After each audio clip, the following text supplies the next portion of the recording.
Who is scruffy looking? What is up, my fellow nerds and gangsters? Welcome back to the Spiffy Nerd Herder channel. I am Danny, and today I want to talk to you about one of the legitimately most exciting things of all time when it comes to filmmaking: color schemes. Hold on to your butts. Okay, so maybe it's only like the second most exciting thing we can possibly talk about, but it is something that every single big movie, small movie, tried very, very hard to control, and quite frankly, it goes a long way in making your movie look either cheap or actually something truly cinematic. So, spoiler, it's not about what type of camera you shoot on. What you talking about, Mr. D? Someone had to say it. Someone had to say it. You're wrong. So how does this color scheme nonsense work? Well, in Vader, red hue symbolized Vader and the blue hue symbolized Sidious. We painted the walls of the throne room in middle gray so that they would take whatever color light we projected onto them. This is why a theater screen is sometimes called the silver screen, because gray or silver takes color and light better than a pure white screen does. The first scene was meant to be red, but we knew that everything couldn't be red, or that would significantly decrease the visual intensity of the scene. So we had the blue blaster bolts and blue force lightning clash with the red hue and therefore clash with Vader. The red and the blue are nearly opposites in color. If you want green to really stand out, you put it in a magenta setting.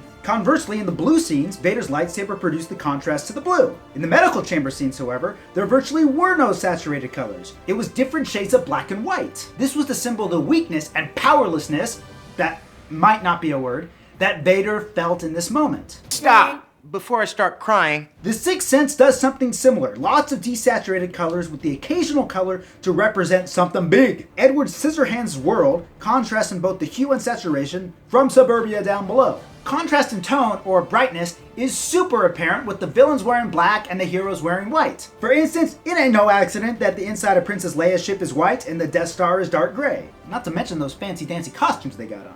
Watch closely some of your favorite films and you will quickly see that they all tend to gravitate towards a certain set of colors, and in some cases, completely and utterly avoid other sets of colors. For instance, check out Napoleon Dynamite. It was made for like 13 cents, yet it has a super clear color scheme. Sometimes it's as simply as telling your actors, don't wear a red shirt, wear a green shirt. Or don't wear something saturated, we need something muted. Now to contrast with Napoleon Dynamite, we have a movie that cost $13 billion to make, Lord of the Rings. And that has clear color spaces for every one of the peoples, lands, characters involved in the film. So color schemes are something that every single movie needs. Now you may be thinking, well, what color schemes do I use for my story? Quite simply, there are no right ways to do color schemes, as long as it is consistent within your story. Oh, this is going to be easy. In some films, red might mean the villain. In other films, red might mean the hero. Make it consistent in your story and the audience will pick up on it, whether consciously or subconsciously, and it will elevate your story even higher.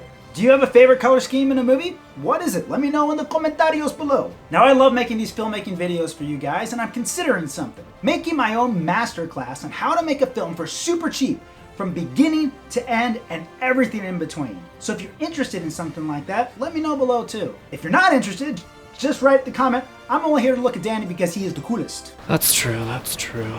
So until then guys, stay spiffy and don't do anything I wouldn't do twice.